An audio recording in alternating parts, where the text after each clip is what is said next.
Hello friends, তো আজকে আমরা যাচ্ছি চা খেতে 10-12 কিলোমিটার দূরে। যেতে যেতে দেখলাম উল্টো রথযাত্রা উপলক্ষে রাস্তার উপর সুন্দর নৃত্য হচ্ছে। আমরা উঠে বললাম চাকদা টু বনগাঁ রোডে। শরীরের মধ্যে কত এনার্জি থাকলে বিকালে চা খেতে বেরোয় এত দূরে। আমরা এখন যাচ্ছি গোড়া চারতলায় চা খেতে, এত দূরে ভাই, 10-12 কিলোমিটার। অবশেষে অনেকটা গাড়ি চালানোর পরে এই যে পৌঁছালাম এই চায়ের দোকানে। অবশ্যই এখানে চাটা খুব সুন্দর হয়, অনেক রকমের চা, কফি, পান ও আইসক্রিমও পাওয়া যায়। বেশি কথা না বলে চাটা দে আমাকে। এবার পেট্রোল পাম্প থেকে পেট্রোল ভরা হলো দুটো গাড়িতে। এবার যাচ্ছি আমরা বাড়ির দিকে।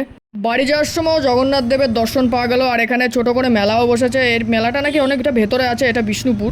এবার বাড়ির রাস্তার দিকে ঢুকে চলে আসলাম আমাদের এলাকার মেলা। এত ভিড়ের জন্য আমি দেখে আর ঢুকিনি। অনেক ঘোরাঘুরির পর এবার যাচ্ছি বাড়ির দিকে। তো ভিডিওটা ভালো লাগলে একটা লাইক করে দেওয়া। দেখা হচ্ছে নেক্সট ব্লগে।